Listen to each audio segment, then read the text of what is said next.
स्वागत है आप सभी लोगों का हमारे YouTube चैनल में। और हम लोग जो है यूनिट 4 क्लास 9 चैप्टर हमारा है फॉरेस्ट सोसाइटी एंड कॉलोनियलिज्म। इसके तहत हम लोग पढ़ रहे थे। इसके पहले भी हमने 3 वीडियोस बना रखे हैं। लिंक में डिस्क्रिप्शन में लिंक है, आप वहां से जाकर के उसको देख सकते हैं। बाकी हम लोग इस चैप्टर को आगे बढ़ा रहे हैं। आगे बढ़ाने के साथ साथ हमारे पास जो अगला टॉपिक आता है उसका इंट्रोडक्शन पोर्शन हम लोग यहाँ पर देखने वाले हैं, और वो हमारा कौन सा है, the rights of commercial forestry, जिसके अंतर्गत हम लोग पढ़ेंगे कि भाई किस तरीके से उनको ऐसा महसूस होने लगा ब्रिटिशर्स को कि कहीं ना कहीं ऐसा हो रहा है कि हमारे यहाँ तो टिम्बर का बहुत ज्यादा शॉर्टेज है, तो चलो भाई हम किसी एक व्यक्ति को वहां भेजते हैं और जो एक्सपर्ट भी होंगे और वहां जाकर के फिर जायजा लेंगे किस प्रकार से क्या स्थिति है वहां के फॉरेस्ट का, और वहां पर अगर टिम्बर है तो उसको कैसे कंजर्व किया जाए, और अगर जो वाइल्डरनेस जिस प्रकार से फॉरेस्ट वगैरह में है उस वाइल्डरनेस को खत्म करके एक साइंटिफिक फॉरेस्ट्री के अंतर्गत किस प्रकार से जो है पेड़ों की प्लांटेशंस वगैरह हो सके, कटाई भी हो सके, लोगों को इस चीज का बुरा भी ना लगे।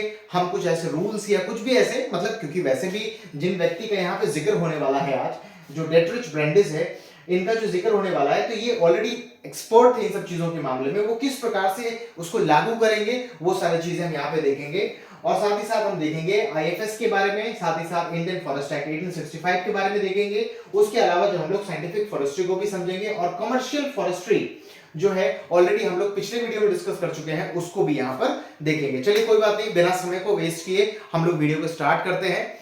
और आपसे एक रिक्वेस्ट है कि अगर आपने अभी तक सब्सक्राइब नहीं किया है तो आप उस चैनल को सब्सक्राइब कर लीजिए, और इस चैप्टर को पूरी तरीके से कवर करेंगे। हम लोग छोटे छोटे वीडियोस बनाएंगे ताकि आपको प्रॉब्लम भी ना हो, मतलब तुरंत देख करके आप समझ भी जाएं।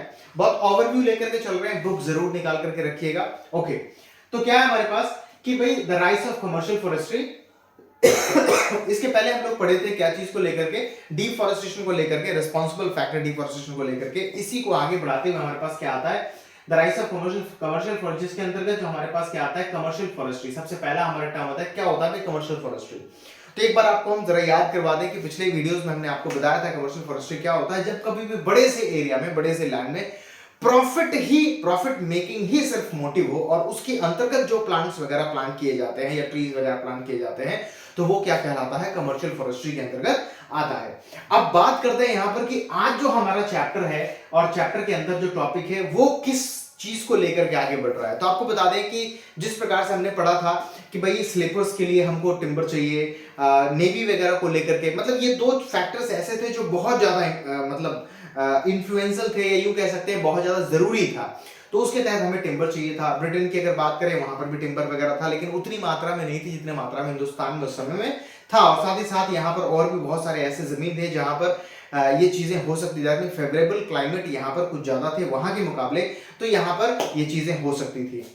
तो उनको लगा कि हो ना हो ऐसा हो सकता है कि हिंदुस्तानी लोग हैं, जो वहां के स्थानीय लोग हैं, वो क्या करेंगे कि जंगलों से जरूरी जो भी टिम्बर्स वगैरह है उनको निकाल करके या फिर उनको अपने मन मुताबिक काटते रहेंगे, वेस्ट हो जाएगा वगैरह कुछ भी ऐसा। तो उसके पहले हम क्या करते हैं, एक व्यक्ति को वहां भेजते हैं, जिस व्यक्ति का नाम हमारा क्या है, डेट्रिच ब्रेंडिस। इनको ये भेजते हैं वहां पर फॉरेस्ट ऑफिसर को as a forest officer appoint करके। आप ये भी ध्यान रखेंगे इंडिया के ये पहले फॉरेस्ट ऑफिसर थे। तो ये जीके के प्रोस्पेक्टिव से भी आप याद रखेंगे, हमेशा याद रखेंगे, आगे भी आपको ये चीज काम आएगा। इनको बना करके भेजते हैं ये फॉरेस्ट ऑफिसर। ये यहाँ जाते हैं, यहाँ जाने के बाद ऐसा नहीं कि वो वहां गए, लोगों को मिले और लोगों को मिलने के साथ कहा कि अरे भाई पेड़ मत काटना, पेड़ मत काटना, ये हमको वहां से भेजा गया है और तुम पेड़ काट लेगा, हमारी वहां पे बहुत ज्यादा सुधाई हो जाएगी। भाई साहब हम कह रहे हैं पेड़ मत काटना, और ये जगह जगह जाते गए, वहां जाके ऐसे ऐसे ऐसे पॉसिबल नहीं है। क्या होगा कि यहाँ पर एक प्रकार का कोई इंस्टीट्यूशंस होना चाहिए जो इन सभी चीजों के रिस्पॉन्सिबल लेता हो, सारी रिस्पॉन्सिबिलिटीज वहां से होती हो, सारे इंफॉर्मेशन, सारे जो इंस्ट्रक्शंस वगैरह है वो वहां से दी जाती हो, ऐसे इंस्टीट्यूशन सेटअप होने चाहिए। तो उन्होंने आते ही एक इंस्टीट्यूशन सेटअप किया जिसका नाम हमारे पास क्या है, मतलब जिसका नाम क्या है, IFS, that is Indian forest service 1864। Hindustan में 1864 में आईएफएस की स्थापना हुई थी। इनके आते ही ये चीज हुआ था। साथ ही साथ जो है इनके इसके साथ ही इन्होंने जो है सो एक एक्ट भी पास किया, दैट मींस एक एक्ट भी वहां पर लेकर के आए जिसको हम लोग कहते हैं इंडियन फॉरेस्ट एक्ट 1865। ये भी याद रखिएगा, ये कई बार पूछा भी जाता है, अभी नहीं हमेशा पूछा जाता है, तो इसको हमेशा याद रखिएगा। जिसके तहत उन्होंने कुछ रूल्स वगैरह इंट्रोड्यूस करवाए ताकि लोग क्या कर सके कि अपने मन के हिसाब से, अपने मन मतलब मनमौजी लोग होते हैं, अपने मन के हिसाब से कुछ भी काट लेते थे। पहले पहले मतलब डेट्रिक ब्रांचिज के आने से पहले, या अगर 200-300 साल पहले के, 400 साल पहले की बात करें, लोग जंगल के आसपास में रहते थे, भगवान का दिया हुआ जंगल है, जो चाहिए जब चाहिए जाके काट लो ना भाई, कौन रोकने वाला है, भगवान ने इसको किया हुआ है पूरी तरीके से, जो चाहिए जिस तरीके से ले लो। लेकिन क्या है कि अभी यहाँ पर एक मोटिव है वैसे लोगों का जिसका अभी यहाँ पर कॉलोनाइजेशन चल रहा है, जिन्होंने कॉलोनी बना करके रखा हुआ है, तो जाहिर सी बात है उनका बात मानना पड़ेगा। और ऐसा नहीं कि वो कह दे और हम बात मान ले, नहीं, कुछ ऐसे इंस्टीट्यूशन सेटअप करने पड़ेंगे, कुछ लीगल एक्शंस वगैरह लेने पड़ेंगे, और कहीं ना कहीं वो उस वक्त के गवर्नमेंट के हिसाब से, जो भी कहने का रिस्पॉन्सिबल है उनके हिसाब से जो है क्या होना चाहिए, वो चीजें लोगों के सामने पेश होनी चाहिए। तो लोगों को क्या लगेगा कि ये तो नियम है भाई, चाहो या ना चाहो मानना तो पड़ेगा ही। तो क्या है कि जब ये हमारे पास आते हैं तो दो विचारों के साथ आते हैं, एक तो ये कहते हैं कि साइंस ऑफ कंजर्वेशन होनी चाहिए और दूसरा लीगल सेक्शन होनी चाहिए।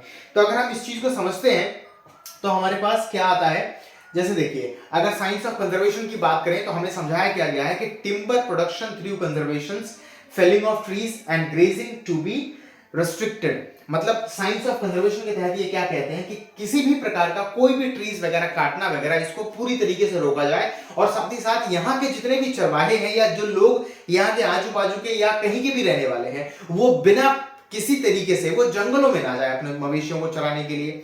दूसरी बात, ऐसा नहीं कि उन्होंने ऐसा कह दिया, मतलब इन्होंने इसके तहत इन्होंने कह दिया, इन्होंने इसको अमल करने के लिए लीगल सैंक्शंस भी इन्होंने सोचा कि चलो ये भी हो जाए, ताकि लीगली लोगों को लगे कि हाँ हम जो चीज कह रहे हैं वो कहीं ना कहीं सही है और कानून के मुताबिक भी उनको ऐसा करना चाहिए। तो इन्होंने कहा लीगल सेक्शंस के अंतर्गत अगर हम देखें तो rules about the use of forest resources and punishment to be those peoples violates them.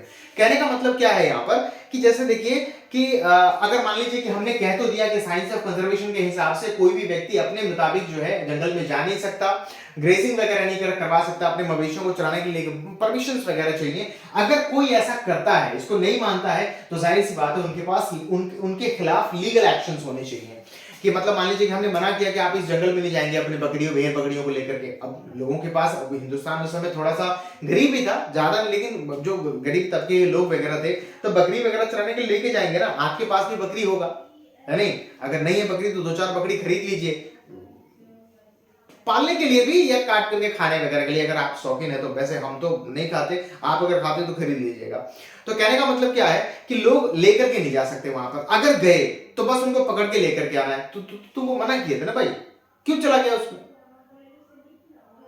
आज के बाद जाने का जरूरत नहीं है। चलो इसको एक काम करो, इसका 2 बकरी रख लो, इसका 2 बकरी रख लो, 4 बकरी इसको दे दो, और आज बकरी का जो भी बने उसको बना करके खत्म कर देना है बात, वो ले ले। या फिर उसके अलावा किसी प्रकार का कोई, अगर मान लीजिए कि अगर कुछ वैल्यूएबल चीज वगैरह तो उसके बदले में देना है, मतलब टैक्स या कुछ भी पनिशमेंट्स या कुछ भी ऐसा उनको कर देना है। वो लीगल सेक्शंस के अंतर्गत ये सारी चीजें यहाँ पर आती हैं। अगर आगे बढ़ते हैं तो आगे बढ़ने के साथ साथ ये क्या करते हैं कि एक इंस्टीट्यूशन का भी सेटअप करते हैं जो हमारा आईएफएस के नाम से है। 1864 में इसकी स्थापना करते हैं। उसके साथ साथ कुछ अमेंडमेंट, कुछ रूल्स भी लेकर के आते हैं जो इन सभी चीजों को प्रोटेक्ट करता हो, लगता हो कि हाँ भाई कानूनी रूप से ये सारी चीजें हो रही हैं।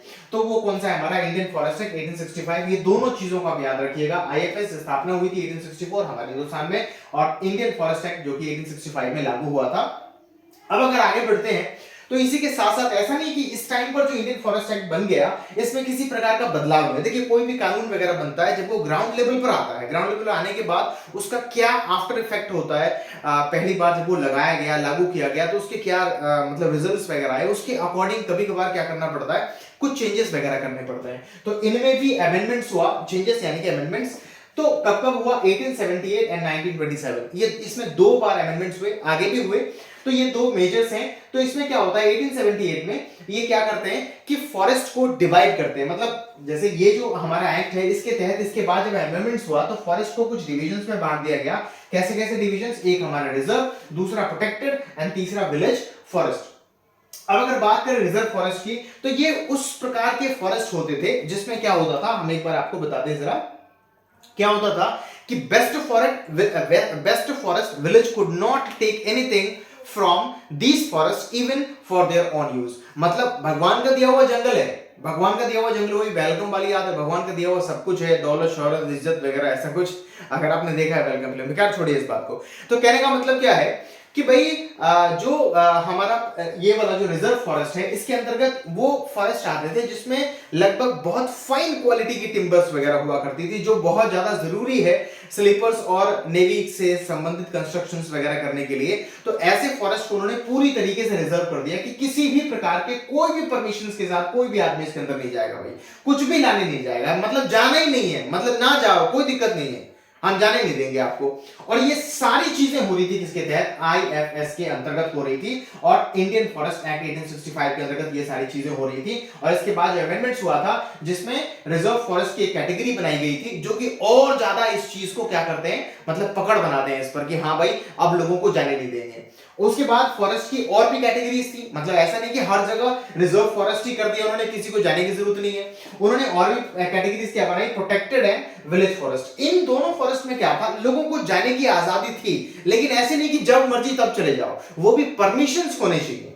और परमिशंस में क्या क्या होने चाहिए, अगर मान लीजिए कि ग्रेजिंग की बात करें तो आप विलेज फॉरेस्ट वगैरह है ये सारी चीजों में जाके, जो प्रोटेक्टेड फॉरेस्ट है इसमें भी कई किसी एरियाज में, सब में तो नहीं, लेकिन विलेज फॉरेस्ट में ग्रेजिंग वगैरह कर सकते थे, लेकिन इसके पीछे भी टैक्सेशन वगैरह हुआ करता था, बहुत हार्ड टैक्सेशन हुआ। बहुत सारी मूवीज वगैरह में इसको बहुत बुरी तरीके से डिस्क्राइब किया हुआ है, इसको भी और इसको भी और इसको, बहुत सारी मूवीज में डिस्क्राइब किया हुआ है।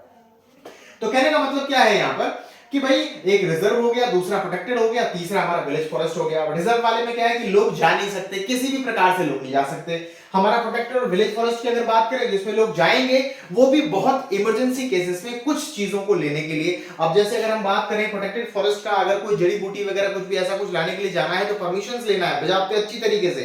अब ऐसा नहीं कि परमिशन ले लिए ऊपर ऊपर कुछ चंदा वंदा देकर के अंदर चले गए, होता है ना कि मान लीजिए आप गाड़ी चला ली, आपकी उम्र मान लीजिए आपकी 18 साल नहीं हुई, लाइसेंस नहीं बनेगा आपका, आप गाड़ी लेकर के निकल गए किसी जगह पर, कहीं कहीं तो बच गए, पुलिस वाले रोके, धोखा दिए, इधर उधर करके निकल गए, आप लहरिया कट होता ना ऐसे करके लेके निकल जाते हैं, तो कभी कभार बच गए आप। लेकिन कभी कभी ऐसा भी हो सकता है कि आप ना बचे, तो उस समय आप पुलिस वाले को 100-200 रुपए देकर के आगे निकल गए, पता चला कि आगे फिर पकड़ लिए, फिर क्या करेंगे, वहां भी आपको पैसा देना पड़ेगा। तो कहने का मतलब मेरा क्या है यहाँ पर कि ऐसा नहीं है, वो परमिशंस पूरी तरीके से लेते थे, अंदर जाते थे, चीजों को लेते थे, फिर बाहर आ जाते थे। तो ये सारी चीजें इसमें हुआ करती थी। अब अगर हम लोग आगे की बात करते हैं तो आगे क्या होता है कि 1927 के बाद और भी कुछ बदलाव होता है इसमें। क्या बदलाव होता है 1927 में कि इसी प्रकार के कानून को, दैट मींस हमारा साइंटिफिक फॉरेस्ट्री अभी अलग है, इसको भी डिस्कस करेंगे, इन्हीं सभी कानून को और ज्यादा मजबूती दी जाती है। मतलब थोड़ा बहुत भी कोई कसर रह गया हो कि थोड़ा सा बात और ऐड कर देते हैं, मतलब थोड़ा सा और सख्ती कर देते हैं, तो इस प्रकार से जो है 1927 में इन्हीं कानून को थोड़ा सा स्ट्रेंथन मिला। जैसे आपके बुक में लिखा होगा लाइन क्या है कि similar changes were strengthen under the amendments of 1927 act. तो इन्हीं में भी, इन्हीं सभी में थोड़ा सा और भी बल मिला, इसको थोड़ी बातें और जोड़ी गई, और जिसके तहत जो है पुराने कानून को ही थोड़ा सा और सख्ती से लागू करने के लिए ऐसी कुछ बातें उसमें जोड़ी गई। नेक्स्ट आता है हमारा क्या, साइंटिफिक फॉरेस्ट्री। अगर साइंटिफिक फॉरेस्ट्री की बात करें तो इसमें क्या होता है कि एक ऐसा फॉरेस्ट होना चाहिए जिस फॉरेस्ट के अंतर्गत, जैसे मान लीजिए कि प्राकृतिक रूप से जितनी भी सारी फॉरेस्ट वगैरह है वो वाइल्डरनेस है, उनके अकॉर्डिंग, ब्रिटिशर्स के अकॉर्डिंग पूरी तरीके से जहां मर्जी वहां पेड़ निकले, जहां मर्जी वहां घास फूस है, कोई और चीज का पेड़ है, कोई और चीज का पेड़ है, इस प्रकार से। तो ऐसा नहीं चाहिए था उनको चाहिए अपने अकॉर्डिंग, उनको तो प्रॉफिट होना चाहिए, उनको अपने अकॉर्डिंग चाहिए। तो क्या करेंगे कि एक काम करो कि सबसे पहले पूरे के पूरे पेड़ को पूरी तरीके से काट दो। काटने के बाद, मतलब सभी जगह का नहीं, कुछ एरिया का काट दो, वहां पे प्लांटेशंस करो, उसको प्रिजर्व करो, और प्रिजर्व करने के बाद एक वक्त आएगा जिस समय उसको हार्वेस्ट कर लें, और फिर वापस हार्वेस्ट करने के बाद फिर वहां पर पौधे लगा दें, मतलब पेड़ लगा दें, पौधे लगा दें, फिर बाद में तो पेड़ बनेगा ही वो। इस प्रकार से अलग अलग जगहों पर जब लाइन बाय लाइन ये सारी चीजें होने लगी या करवाया जाने लगा, तो इसी प्रोसेस को, इसी प्रक्रिया को, इसी प्रकार के फॉरेस्ट को क्या कहा गया, साइंटिफिक फॉरेस्ट्री कहा गया। अगर कुछ बातें बता दें आपको तो क्या है हमारा, they planned how much of the plantation areas to be cut every year. उसके बाद area cut was then to be replanted so that it was ready to cut again after a period, जो कि हमने आपको बताया कि scientific forestry अंतर्गत क्या है कि सारी पेड़ें जो कैसे, जितना भी पेड़ पौधा यहाँ पे बना हुआ है वो कैसा होना चाहिए, लाइन बाय लाइन होना चाहिए, साथ ही साथ वो सारे वो होने चाहिए जिससे कि हम किसी प्रकार से प्रॉफिट बना सके, और दूसरा ये हमारे पास क्या हो सके, हमारे नेवी में या स्लीपर्स को लेकर के या किसी भी प्रकार के कंस्ट्रक्शन, चाहे वो हिंदुस्तान में कर रहे हो या अपने यहाँ कर रहे हो, इसको ले भी जाए तो वहां भी हमारे लिए प्रोडक्टिव हो, हमारे लिए मतलब जो प्रॉफिट मेकिंग हो, तो ऐसे फॉरेस्ट वगैरह लगाए जा सके। दूसरी बात, कब इसको काटना है उसके लिए भी कुछ नियम्स वगैरह बहुत सारी चीजें बनाई गई। उसके अलावा इसका हार्वेस्टिंग टाइम कब होगा, इसके बाद कौन से एरिया को काटना है, ये सारी चीजें। तो कुल मिला के स्टूडेंट्स, हमने आपको इंट्रोडक्शन पोर्शन बताया किसका, the rise of commercial forestry. अब आपको बता दें कि इससे संबंधित इसके पीछे के जितने वीडियोस होंगे वो सारे आपको लिंक्स में मिल जाएंगे डिस्क्रिप्शन में, डिस्क्रिप्शन के लिंक में आपको मिल जाएंगे। बाकी इसको आप देख लीजिएगा बहुत इत्मीनान से, और जाहिर सी बात है कि आपने अगर सब्सक्राइब नहीं किया अभी तक तो आप चैनल को सब्सक्राइब कर लीजिए। मिलते हैं नेक्स्ट वीडियो में, तब तक के लिए थैंक यू वेरी मच।